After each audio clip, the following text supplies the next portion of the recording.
Hola, hoy nos metemos de lleno en un tema con, bueno, casi 2 milenios de historia.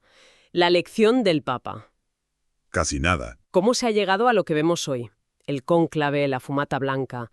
Tenemos un anexo especial que lo detalla y vamos a darle una vuelta juntos.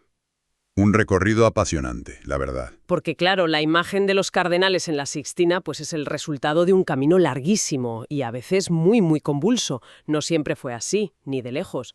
Venga, vamos a desgranar esto. Pues sí, y entender cómo ha evolucionado esto no es solo curiosidad.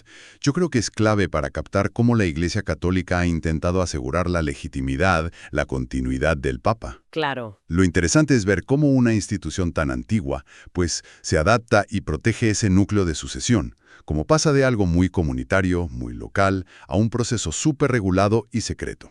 Ese es justo el plan. Seguir ese hilo histórico, ver los cambios, por qué ocurrieron, esos momentos clave. Esas decisiones que lo cambiaron todo. Exacto.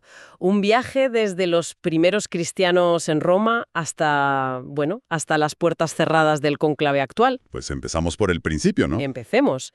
Primeros siglos, digamos del 1 al 3. La fuente que manejamos describe una elección muy distinta. Muy distinta, ¿sí? Básicamente eran el clero de Roma y el pueblo de Roma quienes elegían a su obispo, al sucesor de Pedro. Tenía un carácter muy comunitario, muy local. Eso es. Se buscaba el consenso, discernir quién era la persona adecuada. Normalmente salía de entre los presbíteros, los sacerdotes con más peso, o algún obispo cercano. ¿Se buscaba a alguien conocido por la comunidad? El material recoge un ejemplo que lo ilustra muy bien. La elección de San Cornelio, allá por el 251. Ajá. Dice el texto que fue elegido por el juicio de Dios y de su Cristo, el testimonio de casi todo el clero, el voto del pueblo presente y el apoyo de sacerdotes ancianos y hombres buenos. Fíjate qué descripción tan vívida. Y todo esto en un momento tenso, para oponerse a Novaciano, que se había autoproclamado antipapa. O sea, ¿te imaginas la escena, no? La comunidad, quizá no muy grande aún, pero unida tomando una decisión vital. Exacto. Y ahí radicaba la legitimidad en ser un acto de la comunidad, una expresión de la fe de la Iglesia de Roma, la que se consideraba heredera directa de Pedro. No era visto como algo político. No, en principio era una manifestación de la voluntad divina a través del sentir de esa comunidad.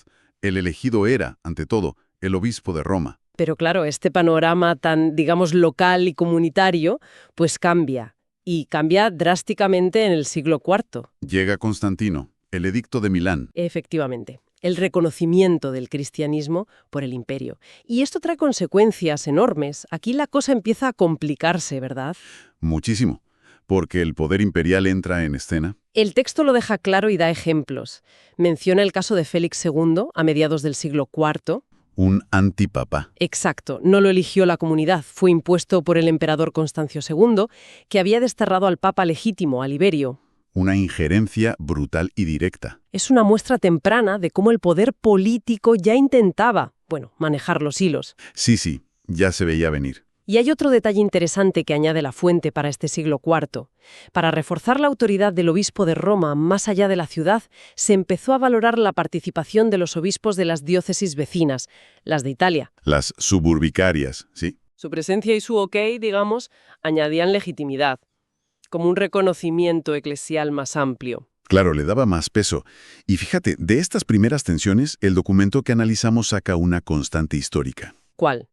Pues que la Iglesia, a menudo a base de golpes, como estas injerencias o los cismas que provocaban, fue aprendiendo lo vital que era proteger la independencia de la elección papal. ¿Se dieron cuenta pronto? Se empieza a forjar esa conciencia, ojo, que necesitamos autonomía frente al poder temporal para preservar nuestra misión espiritual.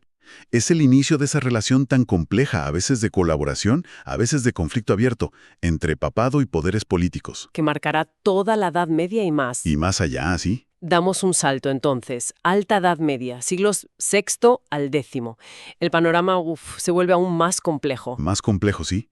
El siglo de hierro del papado está por ahí. En teoría, el clero romano sigue siendo el elector principal.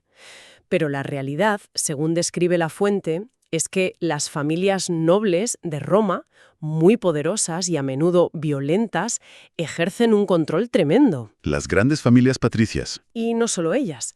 Dependiendo del momento, el emperador bizantino o luego los emperadores del Sacro Imperio también reclaman su derecho a meter baza, o como mínimo a confirmar al elegido. O sea, doble presión, local y imperial. El pueblo parece que aún participa, pero vamos, a menudo manipulado por estas facciones nobles. El texto habla de elecciones que acababan en tumultos, peleas armadas entre bandos. Incluso con varios papas proclamados a la vez. Un caos. Y un dato clave que subraya la fuente. Durante bastante tiempo se necesitaba la confirmación imperial para consagrar al papa. Sin el visto bueno del emperador, el papa no era plenamente reconocido. Una dependencia clara. La tensión ahí es máxima. El análisis de la fuente lo remarca mucho. Por un lado, la cruda política feudal, las ambiciones de poder interfiriendo en el corazón de la Iglesia. Los teofilactos, los crescencios, nombres que resuenan. Exacto, asociados a esa manipulación. Y por otro lado, la Iglesia intentando como podía mantener una línea de continuidad, aferrándose a la idea de la sucesión apostólica desde Pedro. Era una lucha, ¿eh? Por preservar la identidad espiritual frente a la asfixia del poder secular. Y en medio de todo este jaleo, llegamos a un momento que la fuente presenta como, bueno, un antes y un después. La Reforma Gregoriana, siglo XI. Ajá, un punto de inflexión. Aunque la asociamos a Gregorio VII, el paso decisivo para la elección papal lo da un predecesor, Nicolás II, con un decreto del año 1059. Esto sí que cambió las reglas. Fundamental ese decreto. ¿Qué decía? Pues, según detalla el documento, reservaba el papel principal en la elección a un grupo muy concreto, los cardenales obispos. Los de las diócesis cercanas a Roma. Eso es, las 7 diócesis suburbicarias. Ellos serían los primeros en deliberar y votar. Luego se consultaría a otros cardenales, presbíteros y diáconos, y finalmente el clero y el pueblo de Roma darían su aclamación. Pero el peso de la decisión se traslada claramente a ese núcleo duro de cardenales obispos. Exacto.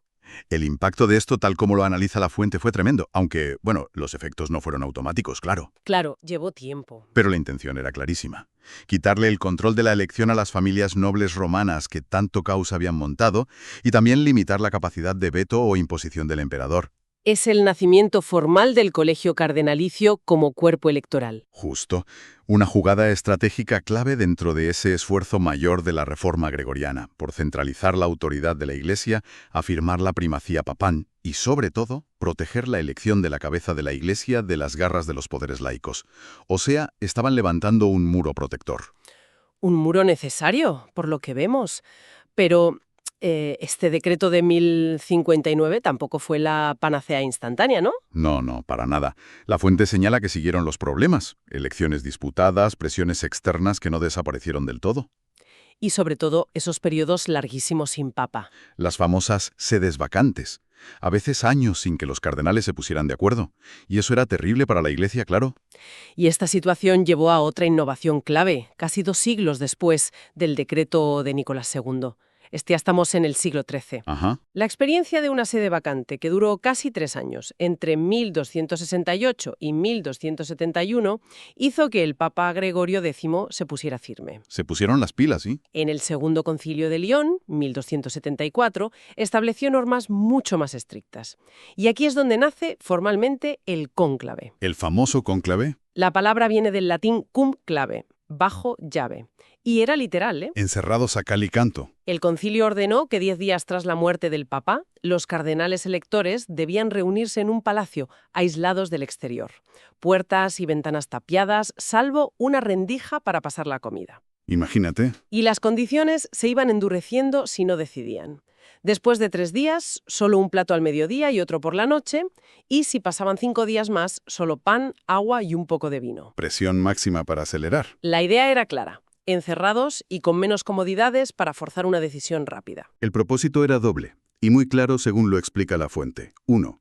Acabar con esas sedes vacantes eternas. La Iglesia no podía estar sin cabeza tanto tiempo. Lógico. Y 2, quizás más importante, crear un espacio de elección lo más impermeable posible a las influencias externas. Ya no solo el emperador o las familias romanas, sino también los reyes de las nuevas monarquías europeas, que también querían influir. ¿Que también metían presión? Claro. El cónclave buscaba ser como una fortaleza para el discernimiento, aislada del ruido y las intrigas del mundo. Se prohibía toda comunicación con el exterior, con penas muy graves si se violaba el secreto. Y con este sistema del cónclave ya entramos en la Edad Moderna y nos vamos acercando a hoy. El principio básico, cardenales electores reunidos bajo llave, se ha mantenido siglos. Es la base. Pero las normas específicas han seguido ajustándose. La fuente menciona sobre todo las reformas del siglo XX de Pablo VI y Juan Pablo II. Que configuraron el cónclave como lo conocemos hoy. ¿Cuáles son las reglas clave actuales, según resume nuestro material? A ver. Vena. Primero, ¿quiénes eligen? Solo los cardenales menores de 80 años el día que empieza la sede vacante. Límite de edad que puso Pablo VI. Importante eso. Segundo, ¿cómo eligen? Mayoría cualificada de 2/3 de los votos de los presentes. Si no se alcanza, a votar otra vez. La regla de los 2/3 es clave. Hubo algún ajuste con Juan Pablo II, pero Benedicto XVI volvió a la regla estricta. Tercero, ¿dónde? En la Capilla Sixtina, en el Vaticano. Un lugar cargado de simbolismo. Sin duda. Y cuarto, el secreto. Sigue siendo fundamental. Cardenales y todo el personal auxiliar juran secreto absoluto.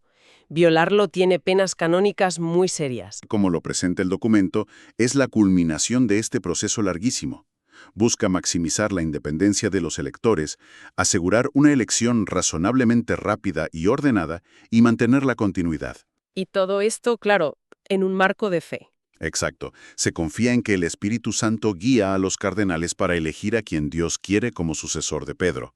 Es un equilibrio entre normas humanas muy precisas y esa dimensión espiritual que lo envuelve todo.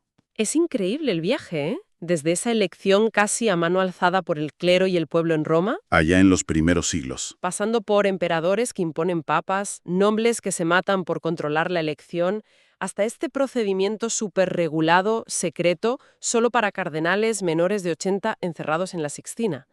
Entonces, ¿cuál es la lectura final que hace nuestra fuente de todo esto? Pues, mira, la fuente cierra con una perspectiva que podríamos llamar apologética.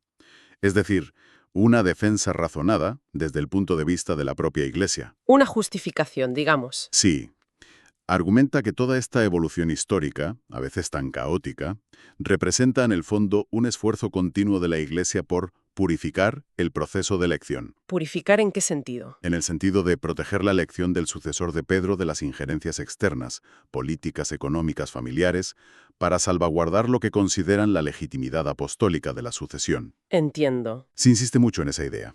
A pesar de siglos de turbulencias, de figuras controvertidas, de antipapas, de presiones imperiales o nobiliarias que existieron, y vaya si existieron, la perspectiva de la fuente es que la línea de sucesión de Pedro, entendida como la continuidad esencial del ministerio papal, nunca se rompió del todo. A pesar de todo. Hubo momentos de confusión enorme, sí, pero la institución logró, según esta visión, mantener esa cadena que, desde su fe, la conecta con los orígenes.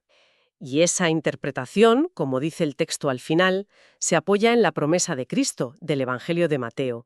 Yo estaré con vosotros todos los días hasta el fin del mundo. Exacto. Ven esta historia compleja de la elección papal como una muestra de cómo la Iglesia vive y camina en la historia, con sus luces y sombras, adaptándose, pero confiando en esa presencia divina. Hay que entender que esta es la visión que nos ofrece el documento analizado. Justo. Y precisamente, al hilo de esta larga evolución, tan centrada en blindar la elección contra las presiones tradicionales, emperadores, reyes, nobles, surge una reflexión final, algo para darle vueltas. A ver, Si el cónclave se diseñó con tanto cuidado para aislar físicamente a los electores de esas influencias directas, ¿qué mecanismos aseguran hoy esa misma independencia frente a presiones que pueden ser mucho más sutiles, indirectas, pero quizá no menos potentes en nuestro mundo hiperconectado? ¿te refieres a? Pienso en la presión mediática global, la opinión pública digital, las posibles influencias de grupos de interés internacionales. ¿Cómo se adapta un sistema milenario, pensado para un tipo de presión muy concreto, a los nuevos desafíos de un entorno radicalmente distinto? Es una pregunta abierta, claro. Una pregunta muy pertinente, sí señor, que deja abierta la reflexión sobre cómo una institución así sigue adaptándose. Bueno, pues con esto cerramos esta inmersión de hoy en la historia de la elección papal. Un placer, como siempre. Gracias por acompañarnos. Hasta la próxima.